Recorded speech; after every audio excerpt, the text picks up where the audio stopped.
Hello guys, welcome ulit sa ating panibagong video. Bago natin umpisahan, gusto ko lang kayong imbitahan sa isang bagong laro. Ito ay ang Dragonair.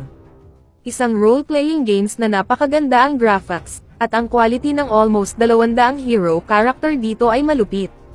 Click nyo lamang ang link sa ibaba guys, simulan na natin.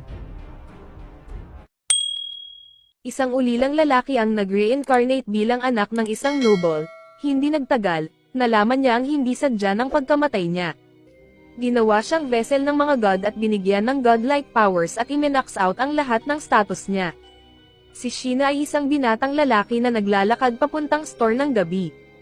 Wala na siyang kamag-anak at namumuhay na lang siya ng mag-isa, pero nang makarating siya sa store ay napansin niyang maraming tumatakbo palabas at may dalawang babae na nakabangga sa kanya. Napaupo siya sa sahig at napansin ni Sheena kung ano ang nangyayari.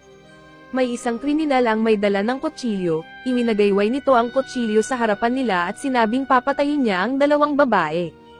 Sinubukan niya nung una na sabihin sa mga babae na tumakbo na ito, pero napansin niyang masyadong natatakot ang dalawa para makagalaw. Nang makita niya ito ay tumakbo siya papalapit sa lalaki at tinulak ito sa lupa, sinabihan niya ang mga babae na magmadali silang tumayo. Umalis na ang mga ito hanggang sa napansin niyang malas siya dahil nasaksak siya ng kriminal sa harap ng mga ito at tumakbo naman paalis ang kriminal. Nagmadali ang mga babae na lumapit sa kanya para tignan kung ayos lang siya, pero huli na sila dahil mamamatay na si Sheena. Hindi makapaniwala ang mga babae at umiyak na lang sila pero masaya si Sheena dahil nagawa niyang iligtas ang mga ito kahit na napaiyak niya ang mga ito sa nangyari.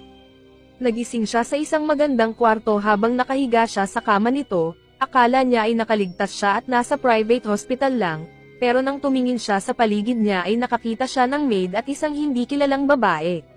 Nagsimula na maluha ang maid at tinawag siyang Master Cain, at ang isang babae naman ay niyakap siya agad at tinanong kung nakikilala pa ba niya ang nanay niya. Masaya silang maayos na ito, pero hindi niya pa rin maintindihan kung bakit tinatawag siya ng mga ito na Master Cain. Hindi alam ni Sheena ang mga nangyayari at hindi niya kilala ang mga babaeng ito, at ang pinaka-importante ay kung sino ang batang lalaki sa reflection ng salamin. Inaasahan na natin na matataranta siya sa mga makikita nito, pagtapos nitong kumalma ay naumpisahan na niya na intindihin na sa kanyang katawan ang nakikita niya sa reflection ng salamin, at sinabi ng babae na isang linggo na siyang walang malay pagkatapos magkaroon ng lagnat. Iniwan siya ng dalawa para paghandaan siya ng pagkain, at habang nakatingin siya sa salamin ay naiintindihan na ni Sheena ang mga nangyayari. Na-realize niya na siya na ngayon si Cain na anak ng isang noble, pinangarap niya din na mag-reincarnate siya sa ibang mundo na katulad sa light novel para magawa niya ang mga hindi niya nagagawa sa dati niyang mundo.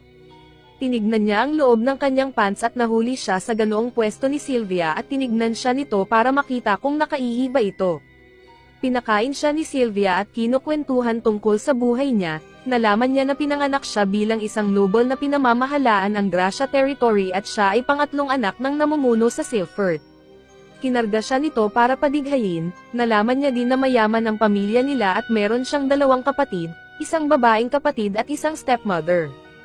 Gusto niyang lumabas ng mansyon para makita kung ano ang mga nangyayari doon, pero pinaliwanag sa kanya ni Sylvia ang tungkol sa mga teritoryo, halimaw sa gubat, adventurers at marami pang iba. Sinabi sa kanya ni Sylvia na pwede siyang maging wizard pagtanda niya para kalabanan ang mga halimaw. Na-excite siya dito at gusto nang matutong gumamit ng magic agad, pero sinabihan siya ni Sylvia na maaari lang siyang gumamit ng magic kapag tumuntong na siya ng 5 taon kaya kailangan niya pang maghintay ng 2 taon. Kapag tumuntong na siya ng 5 ay kailangan niya pumunta ng temple para makakuha ng blessing sa mga gods para magamit niya ang kapangyarihan niya. Pero masyadong matagal para sa kanya ang 2 taon kaya inaral niya pa rin kung paano gumamit nito. Ang una niyang kailangang gawin ay matuto ng basic, katulad ng kung paano sumulat at kung paano mag-solve ng math. Hindi siya nahirapan dito dahil isa na siyang high school student nang mamatay siya. Nag-umpisang mag-isip ng kakaiba ang mga magulang niya dahil parang nagbago ito simula nang magising siya. Nataranta siya pero sinabi niya na gusto niya lang gawin ang best niya para matuto at magaling din magturo si Sylvia. Pero sinabi ng tatay niya na dahil siya ang pangatlong anak na lalaki ay hindi ito pwedeng maging tagapamahala. Kinuha ni Cain ang pagkakataon na iyon para tanungin kung pwede siyang magbasa ng mga libro tungkol sa magic at tungkol sa ibang mundo habang hindi pa siya 5 taon. Nang pagbigyan siya ng mga ito ay inumpisahan niyang gumamit ng magic, lingid sa kaalaman ng mga ito. Muntikan na siya mahuli ng kapatid niya pero maswerte siyang hindi ito nakita, pero gayunpaman ay hindi siya pwedeng magpakampanti dahil lagi itong umaaligid sa kanya. Tinuruan siya nito tungkol sa mundo, history, at magic. Nalaman niya binubuo ang kingdom nila ng iba't ibang nilalang, merong elves, dwarves at mga beast.